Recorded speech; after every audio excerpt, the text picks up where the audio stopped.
बिस्मिल्लाहिर्रहमानिर्रहीम। आज का जो हमारा लेक्चर है वो है ग्राफ के ऊपर। अगर ग्राफ की बात की जाए तो सबसे पहले जब हमने डाटा स्ट्रक्चर स्टार्ट किया तो हमारे पास दो तरह के डाटा स्ट्रक्चर थे, एक लीनियर डाटा स्ट्रक्चर, एक और non linear data structure. Linear जो है उसमें हमने लिस्ट स्टार्ट की, अरे की, लिंक लिस्ट की, स्टैक किया, क्यू किया, और ये मिड टर्म से पहले हमने पढ़े। और फिर अगर नॉन लीनियर डाटा स्ट्रक्चर की बात की जाए तो जो कि हमने मिड टर्म के बाद स्टार्ट किए, और उसमें अगर आप बात करें तो हमने ट्रीज सबसे पहले स्टार्ट किए। ट्रीज में हमने काफ़ी डिटेल देखी, उसकी उसकी टाइप्स देखी डिफरेंट। और अब हम जो दूसरा डाटा स्ट्रक्चर है जो वो है, हमारे पास ग्राफ है, और ग्राफ को आज हम कंटिन्यू करेंगे। ठीक है। बेसिकली अगर ग्राफ की बात की जाए तो ग्राफ हमारे पास डेली लाइफ में बहुत सारी फील्ड्स में यूज होता है। ठीक है। अगर आप मैथ की बात की जाए तो मैथ में शेप्स वगैरह जो होती हैं उनमें हम यूज करते हैं। फिजिक्स में ये बहुत ज़्यादा ऑब्जेक्ट्स की मूवमेंट के लिए यूज होता है। ठीक है। केमिस्ट्री की बात की जाए तो बॉन्ड्स का बेसिकली डाटा वो ग्राफ बनता है। बायो की बात की जाए तो वहाँ पे भी मैं पढ़ा था कि इसका यूज होता है ग्राफ का। ठीक है। और क्रोमोसोम की मूवमेंट, और मुझे ज़्यादा डिटेल नहीं पता है बायो की, तो उसमें भी ये यूज होता है। स्टैट में यूज होता है। ठीक है। और कंप्यूटर में ये बहुत सारा यूज होता है। कंप्यूटर में कहाँ कहाँ पर यूज होता है ये मैं आज आपको बताऊंगा। ठीक है। तो अगर इसको हम डिफाइन करें, ग्राफ में कौन कौन से एलिमेंट्स होते हैं, ग्राफ के कौन कौन से पार्ट्स होते हैं, तो basically a data structure, graph is a data structure that consist of a set of vertices. जो हम नोड्स यूज कर रहे थे ट्रीज के अंदर, अब हम उनको ग्राफ के अंदर वर्टिसेस बोलेंगे। And a set of edges that are related the nodes to each other. और एजेस जैसे हम ट्रीज में सेम यूज कर रहे थे, ग्राफ में भी एजेस ही यूज करेंगे। एजेस बेसिकली क्या होते हैं, दो वर्टिसेस के दरमियान रिलेशनशिप को डिफाइन करते हैं कि ये बेसिकली उनका कनेक्शन है, उनके एडजेसेंट होने को शो करता है, उनके रिलेशन को शो करता है, उनके कनेक्शन को शो करता है। ठीक है। और इसके अलावा जो है वेट को शो करता है या वैल्यू को शो करता है। वेट या वैल्यू क्या होती है ये हम बाद वाली स्लाइड्स में देखेंगे। ठीक है। तो ये बेसिकली हमारे पास क्या होते हैं, नोड्स होते हैं, और जो नोड्स होते हैं या वर्टिसेस होते हैं ये बेसिकली मिल के एक ग्राफ बनाते हैं, और यानी कि इनमें कोई ना कोई रिलेशनशिप होता है। ठीक है। वो रिलेशन क्या होता है,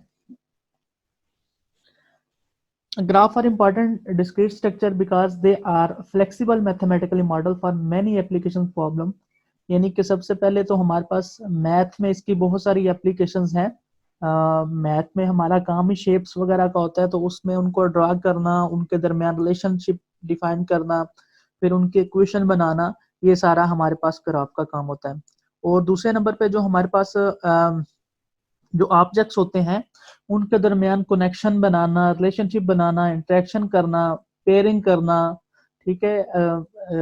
बेसिकली जो उनकी डायरेक्शन को शो करना, उनके मूवमेंट को शो करना, डाटा को एक जगह से दूसरी जगह पे लेके जाना, ये सारा काम हम ग्राफ में करते हैं।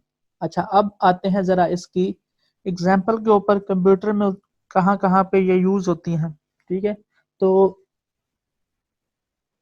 जो हमारे पास अगर हम बात करें, जो अगर सिटी स्ट्रीट्स की बात की जाए तो ये बेसिकली हमारे पास एक ग्राफ की शक्ल में होते हैं। यानी कि सिटी के जो चौराहे होते हैं, जो चौक होते हैं, जो सेंट्रल पॉइंट्स होते हैं, वो आपके पास एज ए वर्टिसेस काम कर रहे होते हैं। और बस उन्हीं चौराहों से, उन्हीं चौक से जो बेसिकली पॉइंट्स होते हैं, वो वहां से रोड्स निकलती हैं जो बेसिकली एज ए एज काम करती हैं, जो बेसिकली दूसरे रोड्स को, दूसरे चौक को, दूसरे चौराहे को कनेक्ट करती हैं। ठीक है। अब बेसिकली जो जो सिटी का जो मॉडल होता है, वो जो चौक होते हैं वो एज ए वर्टिसेस काम कर रहे होते हैं, और जो उनकी रोड्स होती हैं वो इंटरसेक्शंस होती हैं, एजेस होते हैं, जो बेसिकली उनको ज्वाइन करती हैं एक पॉइंट को दूसरे पॉइंट के साथ। अब एक रोड दूसरे रोड से कैसे डिफरेंट है, तो बेसिकली उसकी लेंथ हमें डिफाइन करेगी, या उसमें कोई और चीज है जो जो कोई खास चीज हो सकती है रोड के ऊपर, वो इसको डिफरेंशिएट करेंगी, या जो उसका वेट होगा कि उसका डिस्टेंस कितना है एक चौक से दूसरे चौक तक, वो बेसिकली हमारे पास जो डिफाइन करेंगे वो इसके एजेस डिफाइन करेंगे। इसकी फर्दर एग्जांपल पे मैं आता हूँ नेक्स्ट स्लाइड के ऊपर। अच्छा, अगर इसकी फॉर्मल डेफिनेशन देखें, बेसिकली ग्राफ जी को हम ऐसे डिफाइन करेंगे, उसमें हमारे पास है कि non empty set of vertices, यानी कि डेफिनेटली हमारे पास कोई ना कोई वर्टिसेस होंगे, ठीक है, नॉन एम्प्टी होंगे, ठीक है, और सेट ऑफ एजेस जो बेसिकली पेयर ऑफ वर्टिसेस होते हैं, ठीक है, और यानी कि जो उनको कनेक्ट कर रहे होते हैं, ठीक है, ये हमारे पास क्या होंगे, एजेस होंगे। अच्छा जी, अब सबसे पहले हम आते हैं ग्राफ की एप्लीकेशन के, ग्राफ यूज कहाँ कहाँ पे होता है। तो अगर आप ऊपर वाले डायग्राम पे देखें तो ये बेसिकली हमारे पास एक नक्शा है, एक मैप है, जिसमें डिफरेंट सिटीज हैं, और सिटीज के दरमियान हमारे पास एक सिटी को दूसरे सिटी से कनेक्ट करने के लिए हमने क्या किए, एज यूज किए हैं, और एजेस के ऊपर हमने उसकी कोई वैल्यू दी हुई है, value in the form of distance, ठीक है। तो कराची से अगर मैंने सखर जाना है तो मैं कौन सा डिस्टेंस यूज करूंगा।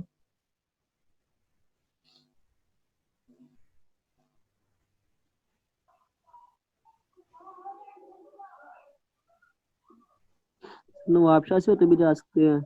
जी जी।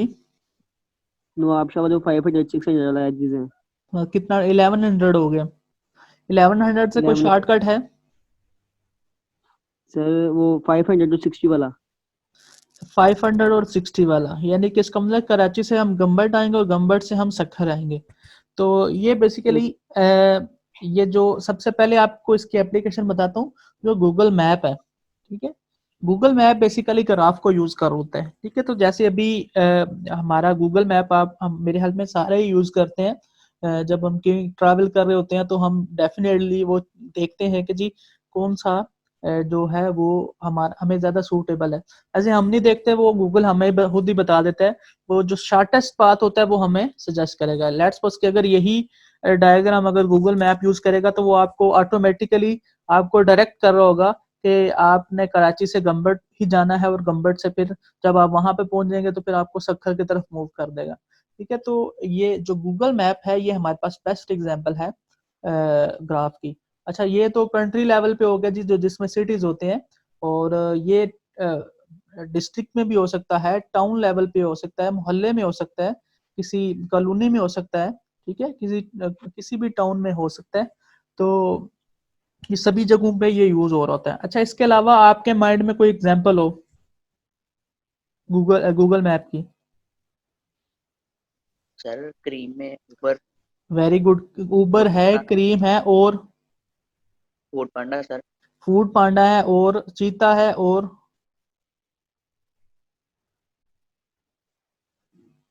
ये बेसिकली जितने भी ट्रैकिंग के लिए जो क्या कहते हैं उसको, वो क्या कहते हैं उसको, ये टीसीएस वगैरह, ये सारे यही यूज कर रहे होते हैं, ठीक है। टीसीएस में फिर वो कोरियर सर्विसेज बहुत सारी आ जाती हैं, ठीक है, वो सारी ये यूज कर रही होती हैं, ठीक है। तो ये ग्राफ की ही सारी एप्लीकेशंस हैं, जिसमें हमें बताया जाता है कि जी ये बेसिकली एक नोड है, एक नोड से दूसरे नोड पे जाना है तो हमने कितना डिस्टेंस लगेगा, कौन सा बेस्ट है, कौन सा हम चूज करें, किस पाथ को हम फॉलो करें, ठीक है। तो एक एक ही जगह से दूसरी जगह पे जाने के मल्टीपल वेज होते हैं, तो वहां पे हमें क्या करता है, जो बेस्ट पाथ होता है वो हमें चूज करके देते हैं, ठीक है। तो ये Google map is the best example of graph. Second example पे आते हैं जो नीचे है कि ये नेम्स वगैरह शो हो रहे हैं। बाबा जी, एक एग्जांपल ये भी होगी कि फैमिली स्ट्रक्चर भी आप ड्रा कर सकते हो। ट्रीज में भी हम फैमिली स्ट्रक्चर ड्रा कर सकते हैं। ट्री में वो बेसिकली वो होगा जिसको आप बोलते हो ना, फादर सिबलिंग्स बता देगा। हाँ, वो जैसे वाटरफॉल मॉडल होता है, ऊपर से नीचे आता है, वो यही होता है। लेकिन अगर आपने लेफ्ट राइट पे भी जाना है, ठीक है, ग्राफ में जा सकते हैं। तो फिर ग्राफ में हम जा सकते हैं। तो ये वाली एग्जांपल किसकी है जी? एक तो आपने बता लिया फैमिली स्ट्रक्चर हो सकता है। सर ऑफिस की भी हो सकती है, यूनिक डिपार्टमेंट्स की भी। अच्छा, उसमें भी डेफिनेटली हो सकती है कि एक टीचर जो है वो दूसरे डिपार्टमेंट में जाके पढ़ा रहा है, दूसरे डिपार्टमेंट का टीचर आपके डिपार्टमेंट में आके पढ़ा रहा है, ठीक है, यस उसकी भी सर। एग्जांपल हो सकती है। Very good. और इसके अलावा जी? सर किसी एंटी क्राइम टीम की भी हो सकती है, लाइक सीआईडी, वो उसके साथ अटैच है और वो उसके साथ अटैच है। ये भी हो सकता है, क्यों नहीं हो सकता। ट्रैवलिंग सिस्टम की भी हो सकती है। ट्रैवलिंग ट्रैवलिंग सिस्टम ये जो होती हैं बेसिक वो प्लेन्स की ले लें कि इस रूट से उस रूट की। हाँ वो तो हमने ग्राफ में देख लिया ना ऊपर ना, वो मीन्स कि आप ग्राफ में ही इंक्लूड करोगे उसको। अच्छा ये ठीक है बेसिकली जो एग्जांपल कोड की हुई है ना, ये बेसिकली फेसबुक की एग्जांपल है। यानी कि फेसबुक में जो आपका फ्रेंड्स कनेक्ट होते हैं वो डेफिनेटली वो जैसे असद जो फ्रेंड है ये सज्जाद और नसीम का फ्रेंड है, ये अब असद के म्यूचुअल फ्रेंड है। तो माइट बी पॉसिबल कि असद को फ्रेंड आसिफ है वो भी फ्रेंड है सज्जाद और नसीम का, लेकिन असद और आसिफ डायरेक्ट फ्रेंड नहीं है। तो अब क्या होगा, असद को फ्रेंड रिक्वेस्ट जा रही होगी आसिफ की और आसिफ को जा रही होगी असद की। यानी कि जो एक दो फ्रेंड्स के म्यूचुअल फ्रेंड्स हैं, ठीक है, और उनको आपस में भी फ्रेंड रिक्वेस्ट जा रही होती है। चलें ये तो एक वो बात होगी ना फ्रेंड रिक्वेस्ट कैसे जाती है। ये बेसिकली जो आपस में हम फेसबुक के थ्रू कनेक्ट होते हैं वो बेसिकली ग्राफ के थ्रू ही कनेक्ट होते हैं, ठीक है। एक दूसरे से दूसरा, तीसरे से तीसरा, पहले से पहला, चौथे से चौथा, पांचवें से। यानी कि ये जो हमारा स्ट्रक्चर बन होता है ये हमारे पास ग्राफ का ही स्ट्रक्चर होता है, ठीक है। यानी कि ग्राफ के थ्रू ही हम कनेक्ट होते हैं एक दूसरों के साथ। अच्छा ये दो एग्जांपल होगी, तीसरी जी जी जो डिफरेंट सिस्टम कनेक्ट होते हैं जैसे वो क्या नाम लेते हैं प्रिंटर के सिस्टम होता है, ये सारे जी प्रोजेक्ट प्रिंटर से कनेक्टेड होते हैं। जी जी मैं अभी तीसरी एग्जांपल पे इसी पे आ रहा हूँ। तीसरी एग्जांपल जो हमारे पास है वो नेटवर्क्स की होती है। हमारे नेटवर्क की जितनी भी कम्युनिकेशन होती है थ्रू आउट द वर्ल्ड, ये विद इन लैब नहीं, मैं थ्रू आउट द वर्ल्ड बात कर रहा हूँ। ये जितनी भी हमारी कम्युनिकेशन होती है वो राउटर्स के थ्रू होती है। अब राउटर्स भी बेसिकली क्या करते हैं, वो भी राउटर्स एक नेटवर्क को दूसरे नेटवर्क से कनेक्ट करते हैं। अब उसमें कम्युनिकेशन करनी होती है, बेसिकली कम्युनिकेशन के लिए हम जो पाथ यूज करते हैं वो राउटर ही यूज करते हैं। तो उसमें हम देखा जाता है कि जो शॉर्टेस्ट पाथ होता है वो हम चूज करते हैं। तो डेफिनेटली हमारे डिफरेंट लैब्स डिफरेंट जगह पे पड़ी होती है। अगर आप एक कैंपस की बात करें तो डिफरेंट लैन्स बनी हुई हैं। अब ये लैन्स हैं उसमें फिर डिफरेंट कंप्यूटर्स पड़े होते हैं, ये सारे एक दूसरे से कनेक्ट होती हैं। लैन्स मेन जो नेटवर्क होता है उससे कनेक्ट होती है। मेन नेटवर्क हमारे सिटी वाले नेटवर्क से कनेक्ट होता है, सिटी वाला हमारे कंट्री वाले नेटवर्क से कनेक्ट होता है, कंट्री वाला हमारे फिर जो बेसिकली आप वर्ल्ड वाइड कह लें फिर उससे कनेक्ट होता है। तो ये भी बेसिकली जो हमारी कम्युनिकेशन होती है वो ग्राफ की फॉर्म में होती है। चौथी एग्जांपल पे आते हैं, जो हमारे पास ऑपरेटिंग सिस्टम है। आप ऑपरेटिंग सिस्टम वाला सब्जेक्ट पढ़ेंगे उसमें भी आप देखेंगे कि हमारे पास जो हमारा ऑपरेटिंग सिस्टम होता है ये एक रिसोर्स एलोकेशन का टेबल जो है वो मेंटेन करता है। वो जो टेबल मेंटेन करता है उसमें भी बेसिकली एक चीज ने दूसरा रिसोर्स लिया होता है, दूसरी ने तीसरा लिया होता है, तीसरी ने चौथा लिया होता है। तो बेसिकली जो रिसोर्स टेबल बनता है वो भी हमारे पास एक ग्राफ की शक्ल में बनता है। यानी कि एक ही ऑब्जेक्ट होता है उसको डिफरेंट रिसोर्सेज एक्सेस कर रहे होते हैं, ठीक है। तो वो भी बेसिकली हमारे पास एक ग्राफ की शक्ल बनाता है, ठीक है। वेब की भी क्या होती है कि एक वेबसाइट जो होती है डिफरेंट यूजर यूज कर रहे होते हैं, फिर एक ही यूजर होता है वो मल्टीपल वेबसाइट को एक्सेस कर रहा होता है। तो ये भी बेसिकली अगर आप इसका स्ट्रक्चर बनाए तो ये भी हमारे पास एक ग्राफ की शक्ल बनाता है। और भी इसकी सारी एग्जांपल हैं काफी सारी, लेकिन मेरे ख्याल में काफी है अंडरस्टैंडिंग के लिए। अच्छा नेक्स्ट हम बात करते हैं टर्मिनोलॉजी की, कि कौन सा ग्राफ होता है और कौन सा ग्राफ नहीं होता। अगर बात की जाए तो जो डायग्राम ए है ये हमारे पास एक कनेक्टेड ग्राफ है। यानी कि एक दूसरे से कनेक्ट है, दूसरा तीसरे के साथ है, दूसरा चौथे के साथ भी है और तीसरा पांचवें के साथ है। तो ये बेसिकली हमारे पास क्या है कि एक कनेक्टेड ग्राफ है जिसमें नोड्स दूसरे नोड से कनेक्टेड है। बी डायग्राम की बात की जाए तो ये डिसकनेक्टेड है, मींस के कुछ नोड इसमें कनेक्ट हैं और कुछ नोड इसमें कनेक्ट नहीं है। और अगर सी की बात की जाए तो ये बेसिकली हमारे पास एक कंप्लीट ग्राफ है। इसका मतलब कंप्लीट ग्राफ वो होता है जिसमें हर नोड दूसरे नोड से कनेक्ट हो। अच्छा इसको एक और टर्म भी बोलते हैं, अगर आपने नेटवर्क्स आईसीटी में पढ़ा हो टोपोलॉजी के अंदर, इसको एक टोपोलॉजी कंसिडर करते हैं हम। mesh topology. Very good. Mesh topology में क्या होता है कि हमारे पास हर नोड दूसरे नोड से कनेक्ट होता है। तो ये भी बेसिकली हमारे पास क्या है, एक मैश टोपोलॉजी की एग्जांपल है, यानी कि जिसमें हर नोड दूसरे नोड से कनेक्ट होता है। अच्छा जी, अब नेक्स्ट हम आते हैं कि हमारे पास ग्राफ की जो हम इसको दो तरह से और कैटेगराइज कर सकते हैं। एक डायरेक्टेड ग्राफ होता है और एक होता है अनडायरेक्टेड ग्राफ, ठीक है। अच्छा, डायरेक्टेड ग्राफ कौन सा होता है, सॉरी अनडायरेक्टेड ग्राफ की पहले बात कर लेते हैं। When the edges in a graph have no direction, the graph is called undirected, यानी कि जहां पे हमारे पास कोई डायरेक्शन ना शो की गई हो, ठीक है। तो for undirected pair we have undirected graph. अच्छा, फॉर अनऑर्डर्ड पेयर्स मींस के इसमें हमारे पास कोई डायरेक्शन नहीं होती। जैसे हमारे पास कुछ रोड्स होते हैं वो वन वे होते हैं और कुछ होते हैं टू वे होते हैं। वन वे का मतलब होता है कि आप सिर्फ आ सकते हो या जा सकते हो, यानी कि एक ही डायरेक्शन में आप सिर्फ मूव कर सकते हो। और जो हमारे पास है टू वे होता है, उसका मतलब है कि आप आ भी सकते हो और जा भी सकते हो, ठीक है। तो अभी ये जो ग्राफ आपको नजर आ रहा है ये बेसिकली हमारे पास अनडायरेक्टेड ग्राफ है। इसमें कोई डायरेक्शन नहीं है, आप ए से बी भी जा सकते हो और बी से ए भी जा सकते हो, बी से डी और डी से बी भी, और ए से बी से सी, सी से बी भी जा सकते हो, ठीक है। तो अगर आप इसके वर्टिसेस की बात की जाए तो वो ए बी सी डी है। अगर आप इसके एजेस की बात की जाए तो वो ए से बी, ए से डी, बी से सी और बी से डी, ठीक है। ये इसके एजेस हैं। अब इसमें हम एक ही कंसिडर करेंगे, ए से बी और बी से ए की बात होगी, ए से डी, डी से ए की बात होगी, बी सी और सी बी एक बात होगी, डी बी डी और डी बी ये एक ही बात होगी। अच्छा, दूसरी एग्जांपल हमारे पास जो है वो आती है अनडायरेक्टेड ग्राफ की। अच्छा, अभी ये भी अगर आप डायग्राम देखें तो इसमें जो लेफ्ट वाली है वो है अनडायरेक्टेड और राइट वाली है वो बेसिकली डायरेक्टेड ग्राफ है।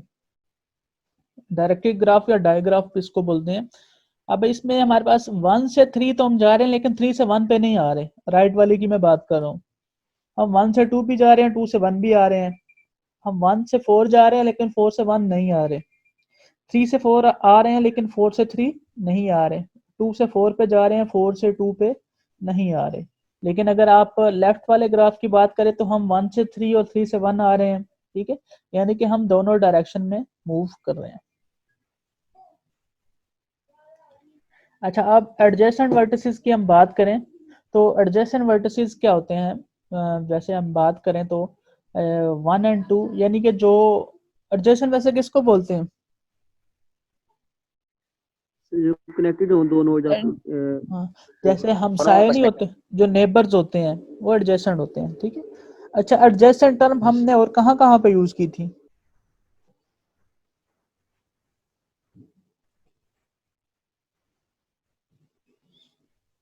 एडजेसेंट के टर्म हमने कहीं पे यूज की थी?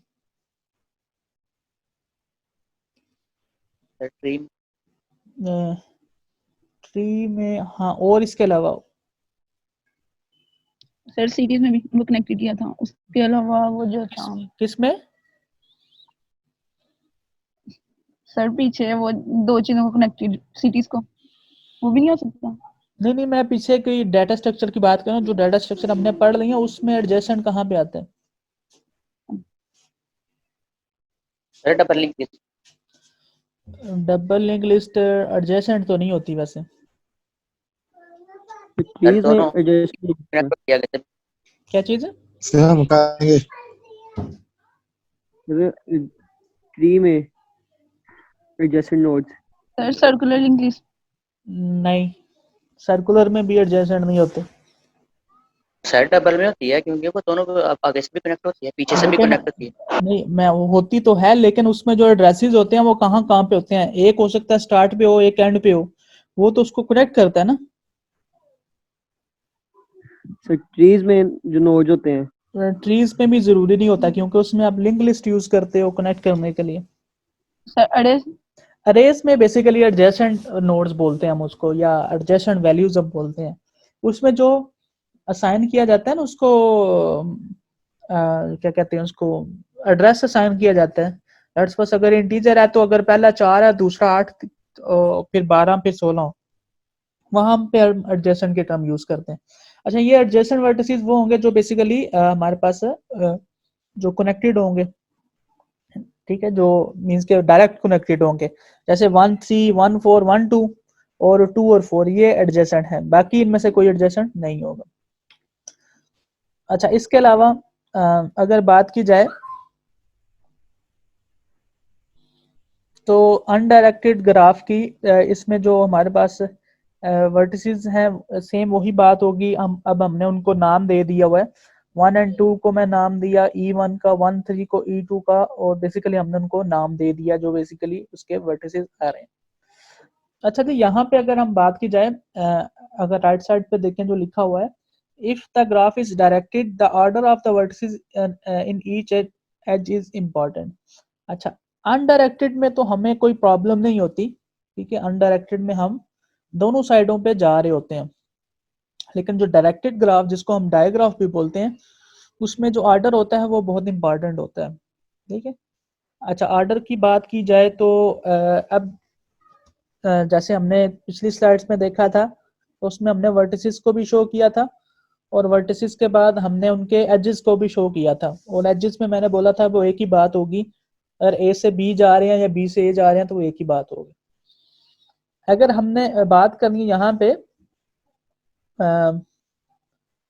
डायरेक्टेड ग्राफ की, तो पेयर ऑफ ऑर्डर जो है वो इम्पोर्टेंट है। अच्छा, अगर बात की जाए नीचे ये जो डायग्राफ है, ग्राफ 2 जो डायग्राम है, इसमें जो V है, V मीन वर्टिसेस है, और इसमें वर्टिसेस जो हैं वो हमारे पास हैं 1 3 5 7 9 और 11, ये हमारे पास वर्टिसेस हैं। अगर इनके एजेस की बात की जाए तो एजेस में हमारे पास आते हैं 1 और 3 और 3 और 1। देखो दोनों लिखे हुए हैं, क्योंकि 1 से 3 पे भी जा रहे हैं और 3 से 1 पे भी आ रहे हैं।